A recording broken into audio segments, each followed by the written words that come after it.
Sahabat Al-Banna TV dimanapun Anda berada, semoga Allah Subhanahu wa Ta'ala memberkahi kita semua.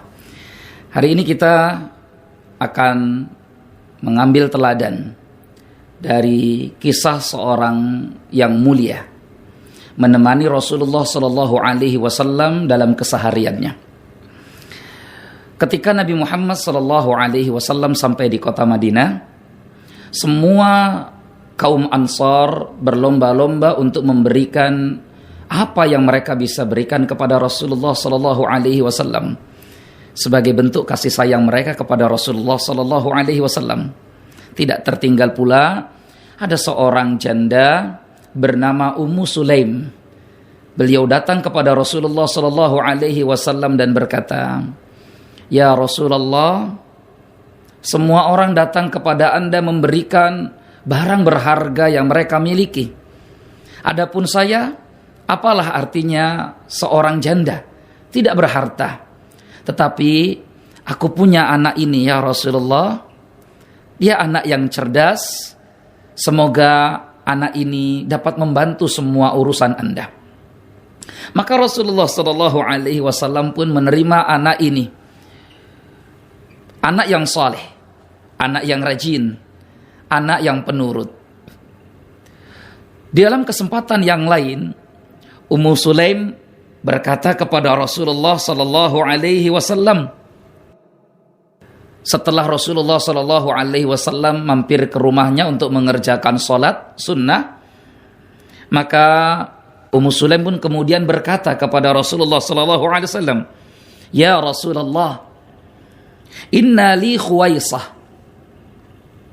Ya Rasulullah, sesungguhnya saya punya orang yang sangat istimewa di hatiku. Qala wa ma hiya? Apa yang istimewa itu dalam dirimu wahai Ummu Sulaim? Qalat khadimuka Anas. Yang paling istimewa adalah orang yang membantu Anda, yaitu buah hatiku, Anas bin Malik radhiyallahu an. Fama taraka khaira akhiratin wala dunya illa da'ali bih. Summa qal, Allahumma rzuqhu malan wa waladan wa barik lahu fihi. Maka sang ibu pun meminta kepada Rasulullah sallallahu alaihi wasallam, "Ya Rasulullah, tolong doakan putraku Anas bin Malik." Maka Nabi sallallahu alaihi wasallam pun mendoakan beliau, "Allahumma rzuqhu malan wa walada." Ya Allah, rezekikan kepada Anas harta dan anak. Wa barik lahu fihi, dan berkahilah apa yang kau rezekikan kepadanya. Dalam riwayat yang lain sebagaimana hadis diriwayatkan oleh Imam Tirmidzi dan Abu Dawud, Rasulullah sallallahu alaihi wasallam berdoa, "Allahumma akthir malahu wa waladahu wa tawwil umrahu." Ya Allah, perbanyaklah hartanya, perbanyaklah anak keturunannya, dan perpanjanglah usianya. Sahabat Al-Banna TV dimanapun Anda berada, Anas bin Malik menjadi pembantu Rasulullah Sallallahu Alaihi Wasallam sejak usia beliau 10 tahun dan menemani Rasulullah Sallallahu Alaihi Wasallam dalam keseharian, membantu segala macam hajat dan urusan selama kurang lebih 9 tahun. Kata Anas bin Malik, tidak pernah Rasulullah mencaciku, tidak pernah pula Rasulullah Sallallahu Alaihi Wasallam memakiku, tidak pernah pula Rasulullah Sallallahu Alaihi Wasallam berkata kasar kepadaku. Beliau adalah sebaik-baik manusia. Allahu Akbar. Karena memang Rasulullah Sallallahu Alaihi Wasallam adalah manusia yang paling berakhlak. Wa innaka la'ala khuluqin azim. Demikian Al-Quran. Allah Subhanahu Wa Taala memuji akhlak Rasulullah. Dan sesungguhnya engkau ya Muhammad berada pada akhlak yang agung. Saudaraku yang dimuliakan Allah Subhanahu Wa Taala, berkah dari doa Nabi Sallallahu Alaihi Wasallam dan dari khidmat pengabdian sahabat Anas bin Malik, maka apa yang didoakan Rasulullah Sallallahu Alaihi Wasallam kepada beliau pun terjadi. Sahabat Anas bin Malik adalah sahabat yang paling banyak kekayaannya dari kalangan Ansar. Sahabat Anas bin Malik adalah sahabat yang paling banyak anak keturunannya dari seluruh sahabat-sahabat Rasulullah sallallahu alaihi wasallam. Bahkan Anas bin Malik radhiyallahu anhu pernah mengatakan ketika terjadi wabah ta'un melanda kota Madinah, kata beliau, aku kuburkan anakku yang meninggal karena wabah ta'un ini sebanyak 60 atau 70 anak. Allahu Akbar, bayangkan saudaraku, 60 hingga 70 anaknya sendiri meninggal dari wabah ta'un.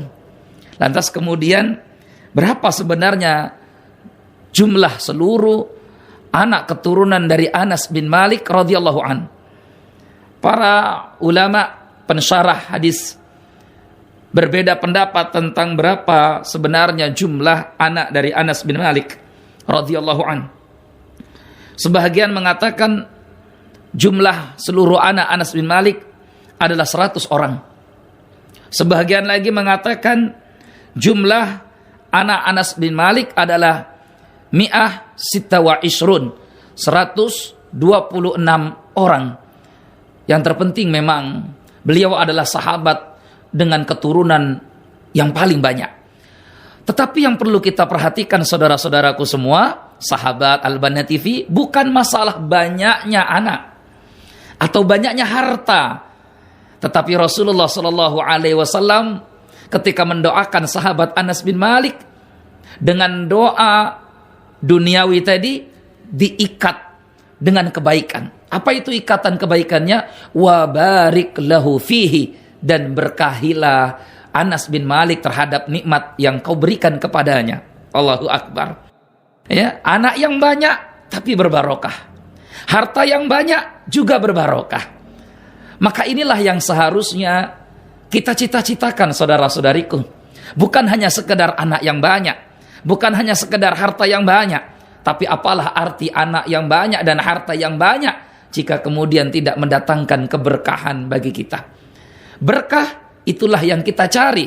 Maka dalam keseharian setiap kali kita berjumpa dengan saudara-saudari kita kaum muslimin, kita katakan Assalamualaikum warahmatullahi wabarakatuh. Semoga keselamatan Allah berikan kepada Anda, rahmat Allah berikan kepada Anda, dan keberkahan juga Allah limpahkan kepada Anda.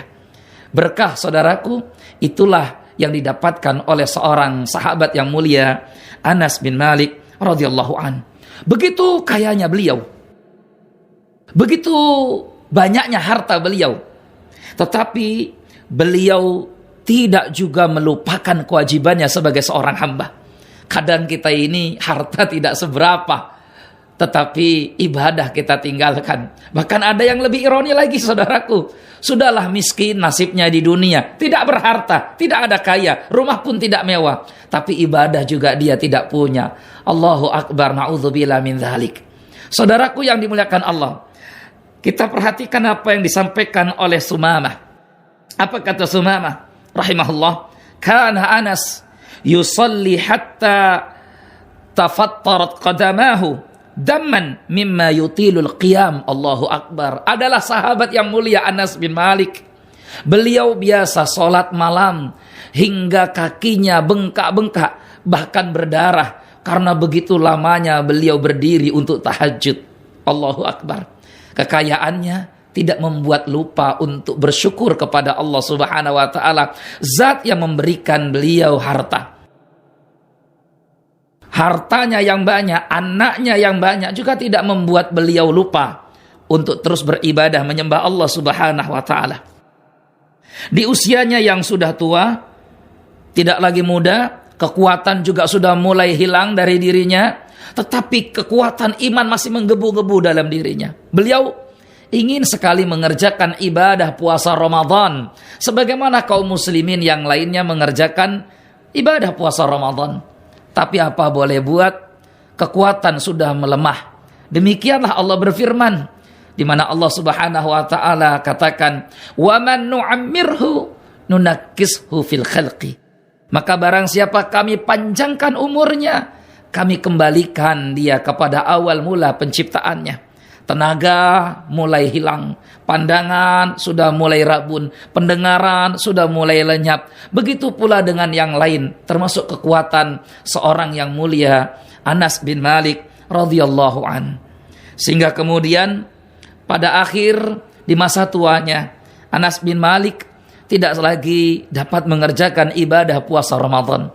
Inilah yang membuat beliau bersedih. Tapi kemudian beliau membayar kekurangannya dalam puasa Ramadan dengan cara mengumpulkan 30 orang fakir miskin, dan kemudian beliau membayarkan fidyah dalam satu waktu. Ini juga menjadi pelajaran bagi kita semua dari perjalanan hidup seorang Anas bin Malik radhiyallahu anhu, di mana kita belajar dari beliau semangat beribadah, termasuk juga bagaimana tata cara membayarkan fidyah bagi mereka yang tidak sanggup untuk menjalankan ibadah puasa Ramadan. Anas bin Malik adalah satu-satunya sahabat yang meriwayatkan hadis dari Nabi Shallallahu Alaihi Wasallam yang agak privasi dari apa yang dilakukan oleh Rasulullah Shallallahu Alaihi Wasallam, melainkan karena memang beliau hidup bersama Nabi Shallallahu Alaihi Wasallam. Maka di antara hadis yang diriwayatkan dari Anas bin Malik saja adalah hadis yang diriwayatkan dalam Sahih Al-Bukhari dan Muslim tentang Rasulullah Shallallahu Alaihi Wasallam menggilir semua istrinya 9 orang ummahatul mukminin dalam satu malam. Tentu hadis ini adalah privasi Rasulullah Shallallahu Alaihi Wasallam dan tidak ada yang mengetahuinya kecuali mereka orang-orang yang berada dalam rumah tangga beliau, termasuk Anas bin Malik radhiyallahu anhu wa radu'an. Saudaraku yang dimuliakan Allah, kita juga belajar nilai-nilai kesabaran dari seorang sahabat Anas bin Malik radhiyallahu an. Begitu sabarnya beliau melihat satu persatu anaknya meninggal di hadapannya. Kadang hati ini tidak kuat, air mata pun menetes melihat anak kita meninggal dunia. Anda bisa bayangkan bagaimana kuatnya iman seorang Anas bin Malik ketika menguburkan 70 anaknya dengan kedua tangannya sendiri. Allahu Akbar. Kalaulah bukan karena Allah, kalaulah bukan karena kekuatan dari Allah, niscaya Anas bin Malik, sahabat yang mulia, tidak mampu untuk memasukkan anaknya ke dalam liang lahatnya. Anas bin Malik radhiyallahu an dipanggil oleh Allah Subhanahu wa taala menjalani takdirnya pada usia beliau 106 tahun dan termasuk menjadi sahabat yang paling terakhir diwafatkan oleh Allah Subhanahu wa taala. Rahimahullahu Anas bin Malik rahmatan wasi'ah.